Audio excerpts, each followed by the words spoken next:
অখিল গগৈ কথা নাই কাৰণে কথাটো কৈয়ে বিধানসভাৰ পৰা পলাই গুচি গ'ল। কাৰণ বিধানসভাত ক'লে নিশ্চ প্ৰিভিলেজ হ'ব, গতিকে বিধানসভাত ক'লে তেওঁ পলাই গুচি গ'ল আৰু বাহিৰত তিনিটাই আপোনালোকে বাদ দি পাই গতিকে আপোনালোকে বুজিব লাগে যে যিজন মানুহে মোক মন্ত্ৰীজনকো ফেচ কৰাৰ সাহস নাই বিধানসভাৰ ভিতৰত কৈ উঠিয়ে পলাই যায়, সেই মানুহটোৰ কথা অসমত প্ৰচাৰ কৰে। তাতকে আপোনালোকে এই কথাবিলাক প্ৰচাৰ কৰি অসমত এটা বেয়া পৰিৱেশ সৃষ্টি কৰে। গতিকে তেওঁকে মই সুধিছো যে তেওঁ যদি দুৰ্নীতি কৰিছে তেওঁ কৰিব লাগিব তেওঁৰ সমষ্টিত, আৰু সমষ্টিৰ কামবিলাকে বিধায়কে চায়। বিধায়কে যদি দুৰ্নীতি কৰিছে তেওঁ কৈ দিয়ক কাৰ টকা পইচা লৈছিলে। তেওঁ বিধানসভাৰ মজিয়াতে কথাটো কৈ পলাই গুচি গৈছে, লগে লগে উঠি গুচি গৈছে, কথাটোৰ উত্তৰলৈ ৰখা নাই। তাৰ মানে বিধানসভাৰ মজিয়াত যে তেওঁ মিছা কথা ক'লে নিশ্চ প্ৰিভিলেজত আহিব, গতিকে তেওঁ যে লগালগ বিপদত পৰিব এতিয়াও জানে, সেইকাৰণে তেওঁ ওলাই গুচি গ'ল। ঠিক তেনেদৰে আপোনালোকৰ সন্মুখত ক'লে আৰু আমিও কিন্তু আৰু তাৰ মৰা মানুহটোক আৰু মানহানি কেছ দিম, নিয়মততো মানহানি কেছ দিব লাগে, তাৰ মানহানি মানেই যায় নাই, তাৰ কি হানি কেছ দিব, তাতো মানেই নাই সন্মানেই নাই, তাক কি আৰু মানহানি কেছ দিব। এটা মানহানি কেছ নিয়মত দিব লাগে, এনেকুৱা কথা ক'লে আপোনালোকে বুজাই দিয়ে এটা মান সন্মান নথকা মানুহটোক মানহানি কেছ দিব লাভ আছে, সন্মানেই নাই। এইফালৰ সন্মান নথকা মানুহ অসমৰ কাৰণে ভয়াৱহ। কনক বড়োৰ দৰে এজন খিলঞ্জীয়া বড়ো মানুহক জীয়াই জীয়াই পুৰি মাৰাৰ অভিযোগ তেওঁৰ ওপৰত আছে, তাতকৈ ডাঙৰ বেয়া কাম কি কৰিব। এনেকুৱা বেয়া কাম কৰা মানুহবিলাকক আপোনালোকৰ সংবাদ মাধ্যমত নেদেখাব, এই কথাবিলাক নুসুধিব, নুসুধিলে আমিও লাজ পাওঁ। অখিল গগৈৰ প্ৰশ্ন উত্তৰ মোৰ লাজ নালাগে, লাজ লাগে কিবা কাৰণত এনিলে হ'ল বাৰু। এইবোলে অখিল গগৈৰ দৰে এটা এনেকুৱা অৰ্ডিনাৰী কথা যাৰ কথাৰ কোনো মূল্য নাই, যি কি কয় মান সন্মান নাই, মন্ত্ৰীক কেনেকে কথা ক'বলৈ নাজানে, বিধায়কক কেনেকে কথা ক'বলৈ নাজানে, পিং পং বলৰ দৰে জঁপিয়াই থাকে বিধানসভা, গোটেই বিধানসভাৰ পৰিৱেশ নষ্ট কৰে, তেওঁৰ কথা ক'বলৈওতো লাজ লাগে, আপুনি শুনিবলৈ লাজ পাব লাগে। মই সকলোকে অনুৰোধ কৰিম যে এইবিলাক কথা শুনিবলৈ আপোনালোকে লাজ লাগিব। কিয় এনেকুৱা অতি নিম্ন গ্ৰেডৰ মানুহ, এই নিম্ন গ্ৰেডৰ মানুহ মই এইকাৰণে কৈছো যাৰ মুখামুখি কৰাৰ সৎ সাহস নাই, অকল সংবাদ মাধ্যমত কাগজৰ বাঘ হৈ থাকিব বিচাৰে, তেনেকুৱা মানুহক আপোনালোকে প্ৰমোট নকৰিব। প্ৰমোট কৰিলে কি হয়, সমাজখন বিশৃংখল হয়। অসমত আজিৰ তাৰিখত গাঁৱে গাঁৱে সৰ্বসাধাৰণ মানুহে য'ত পানীৰ আটাইতকৈ অভাৱ, সেই জেগাত পানী পোৱাৰ কাৰণে সেই মানুহে মোক কিমান আশীৰ্বাদ দিয়ে, মুখ্যমন্ত্ৰীক কিমান আশীৰ্বাদ দিয়ে, প্ৰধানমন্ত্ৰীক কিমান আশীৰ্বাদ দিয়ে, এইটো আমিয়ে জানো। এতিয়া তেওঁলোকৰ দৰে কোনোবাই সমালোচনা কৰাৰ কাৰণে আপোনালোকে যদি তাত নিউজ বজাই থাকে, তেতিয়াহ'লে এইবিলাকে বেছি এনকাৰেজ হয়। সেইকাৰণে আপোনালোকৰ এনেকুৱা সন্মান নথকা মানুহৰ বিষয়ে আলোচনা নকৰিলে মই ভাল পাওঁ। প্ৰধানমন্ত্ৰীৰ অন্ন সুৰক্ষা যোজনাৰ জৰিয়তে সামৰি লৈছে, তেনেদৰে আমাৰ মুখ্যমন্ত্ৰী ডাঙৰীয়াৰ নেতৃত্বত 38 লাখ আই মাতৃক আমি অৰুণোদয় আঁচনিৰ জৰিয়তে সামৰি ল'বলৈ সক্ষম হৈছো। যেনেদৰে প্ৰধানমন্ত্ৰী আৱাস যোজনাৰ জৰিয়তে প্ৰায় 5 কোটি পৰিয়ালক পকা ঘৰ দিয়াৰ কাৰণে মোদী ডাঙৰীয়াৰ নেতৃত্বৰ চৰকাৰখনে কাম কৰিছে, ঠিক তেনেদৰে আমিও প্ৰায় এই অঞ্চলৰ প্ৰতিটো সমষ্টিত অতি কমেও 30,000কৈ এতিয়া প্ৰায় 34-35 লাখ মহিলা মুখ্যমন্ত্ৰীৰ মহিলা সমৃদ্ধি যোজনাৰ জৰিয়তে 10,000 টকাকৈ উদ্যমিতাৰ কাৰণে বা তেখেতসকলৰ বিভিন্ন উন্নয়নৰ ব্যৱসায় আগবঢ়াই দিবৰ কাৰণে দিবলৈ সক্ষম হৈছো। মই আপোনালোকক জনাবলৈ পাই সুখী যে অহা আগষ্ট মাহৰ পৰা আমি এই 10,000 টকা চেল্ফ হেল্প গ্ৰুপৰ 10,000 টকা দিয়াৰ কাম আৰম্ভ কৰিম। নলবাৰী সমষ্টিত আগষ্ট মাহত, ছেপ্টেম্বৰ অক্টোবৰ মাহত টিহু আৰু বৰপেটা সমষ্টিত হ'ব। ঠিক তেনেদৰে আমি পৰ্যায়ক্ৰমে প্ৰতিটো সমষ্টিতে 30-32,000 মহিলালৈকে 10,000 টকা দিয়াৰ যি আঁচনি আছিল মুখ্যমন্ত্ৰীৰ মহিলা উদ্যমিতা আঁচনি, তাৰ কামো আমি আগবঢ়াই দিম। আৰু অহা খুব কম দিনৰ ভিতৰতে আমি প্ৰত্যেকটা সমষ্টিত প্ৰায় 30,000কৈ মহিলা আমি অৰুণোদয়ৰ জৰিয়তে সামৰি লোৱাৰ পৰিকল্পনা কৰা হৈছে। এই ধৰণে আজি উন্নয়নৰ কামবিলাক আগবাঢ়ি গৈছে আৰু আপোনালোকে নিজেই দেখিছে যে সমগ্ৰ নলবাৰী জিলাখনত আজি কি ধৰণৰ উন্নয়ন হৈছে। আজি নলবাৰীৰ কৃত্ৰিম বানপানীৰ সমস্যা আমি যোৱা 2.5-3 বছৰৰ পৰিকল্পিত নলা নৰ্দমা নিৰ্মাণ ৰাস্তা ঘাট নিৰ্মাণৰ মাজেৰে প্ৰায় নোহোৱাৰ দিশলৈ লৈ যোৱাৰ কাৰণে আজি অসমত নলবাৰীৰ কৃত্ৰিম ভিতৰত হৈছে। খুব কম দিনৰ ভিতৰত নলবাৰী চহৰ বা নলবাৰী চহৰৰ দাঁতিকাষৰীয়া অঞ্চলবিলাকতো আমি স্মাৰ্ট ষ্ট্ৰীট লাইট একেটা চুইচতে জ্বলা একেটা চুইচতে বন্ধ হোৱা চেন্ট্ৰেলাইজ কামান সিস্টেম বা স্কাডা সিস্টেমৰ দ্বাৰা আমি নিয়ন্ত্ৰিত কৰা ষ্ট্ৰীট লাইটৰ ব্যৱস্থা নলবাৰী চহৰত খুব কম দিনৰ ভিতৰত আৰম্ভ কৰি আজি নলবাৰী চহৰৰ ভিতৰতে আমি ইণ্টিগ্ৰেটেড ডিচি অফিচৰ কাম প্ৰায় সম্পূৰ্ণ কৰি উঠিছো। হয়তোবা অহা আগষ্ট ছেপ্টেম্বৰ মাহৰ ভিতৰত মই 15 আগষ্টৰ লক্ষ্য ৰাখিছো।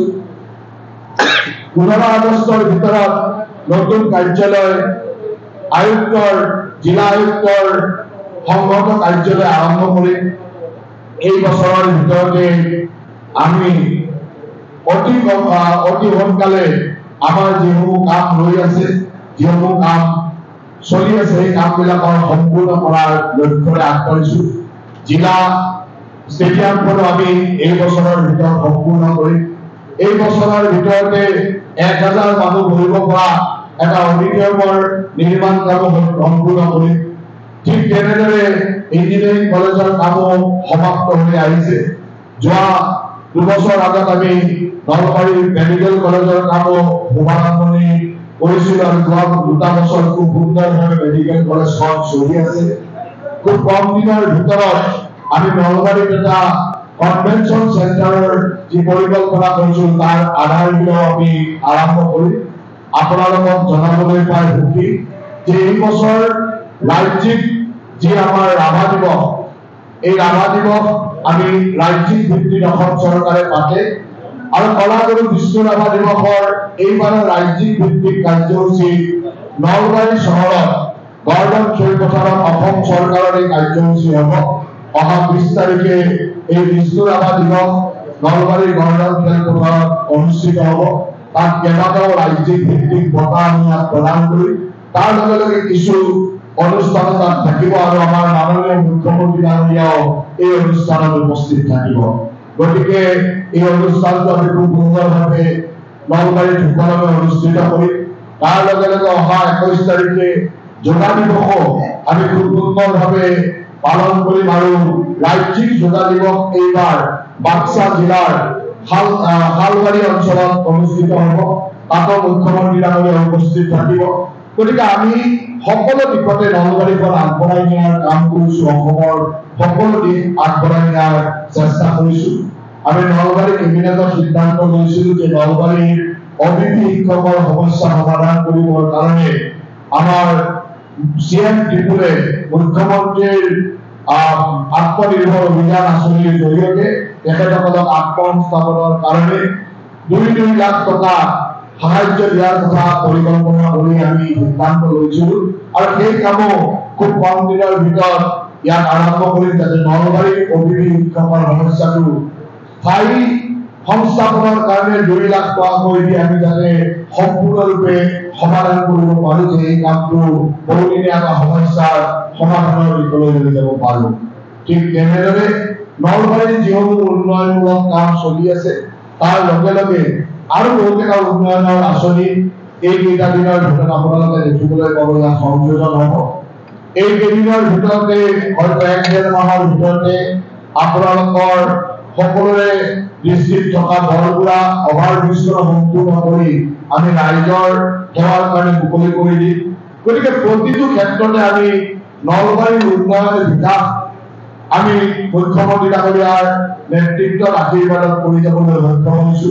আজি গোটেই ভাৰতবৰ্ষতে মোদীজীৰ সফলতাৰ দৰিদ্ৰ উন্নয়নৰ 11টা বছৰ অসমত মুখ্যমন্ত্ৰী হিমন্ত বিশ্ব শৰ্মা চৰকাৰৰ বিকাশৰ 4টা বছৰ আৰু নলবাৰীৰ উন্নয়নৰো এক জয়যাত্ৰা আপোনালোকক আজি দেখুৱাবলৈ পাই অত্যন্ত আনন্দ অনুভৱ কৰিছো। আজি দিনজোৰা কাৰ্যসূচীৰে আমি নলবাৰী জিলা ভাৰতীয় জনতা পাৰ্টিৰ জিলা কাৰ্যনিৰ্বাহক অনুষ্ঠিত কৰি এই বিভিন্ন দিশত সংগঠনটো কেনেকৈ আগবঢ়াই নিয়া যায় সেই সম্পৰ্কে আমি আলোচনা কৰিছো। আগন্তুক নিৰ্বাচনৰ কাৰণে প্ৰস্তুতি আমি এতিয়াৰ পৰা আৰম্ভ কৰিছো।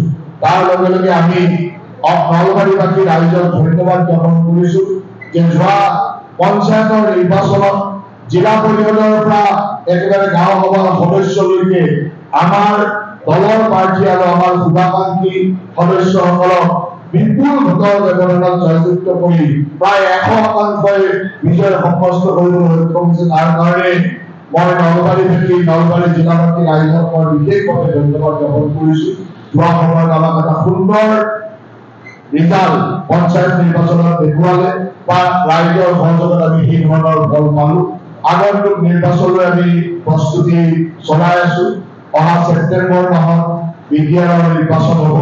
আমাৰ ৰাতিকাৰঘৰীয়া জিলা, এই জিলাতো আমাৰ সকলো ধৰণৰ প্ৰস্তুতি চলি আছে বা জিলাৰ বিদ্যালয়ৰ এই 5খন জিলাৰ নিৰ্বাচনৰ কাৰণে আমি সুন্দৰভাৱে নিজৰ দলৰ প্ৰস্তুতি আৰম্ভ কৰিছো। আজি সঁচাকৈ আনন্দিত যে দিনজোৰা কাৰ্যসূচীৰে আমি সকলো দিশতে আমাৰ দলটোৰ কাম কাজসমূহ পৰ্যালোচনা কৰি আগন্তুক দিনৰ কৰ্মপন্থাসমূহ সুন্দৰভাৱে আগবঢ়াই নিয়াৰ পৰিকল্পনাৰ লগতে প্ৰধানমন্ত্ৰী ডাঙৰীয়াক অপাৰেশ্যন সিন্দুৰৰ কাৰণে ধন্যবাদ, সেনাবাহিনীৰ জোৱানসকলক অপাৰেশ্যন সিন্দুৰৰ কাৰণে ধন্যবাদ। তাৰ লগে লগে প্ৰধানমন্ত্ৰী আৰু মুখ্যমন্ত্ৰী ডাঙৰীয়াৰ নেতৃত্বত ভাৰতবৰ্ষ তথা অসম তথা উত্তৰ পূৰ্বাঞ্চলৰ যি বিকাশ, সেই বিকাশৰ কাৰণে তেখেতসকলক ধন্যবাদ সূচক প্ৰস্তাৱ আৰু অন্যান্য সকলো দিশৰ আলোচনা বিলোচনাৰ মাজেৰে আজি দিনটো আমি অতিবাহিত কৰিলো।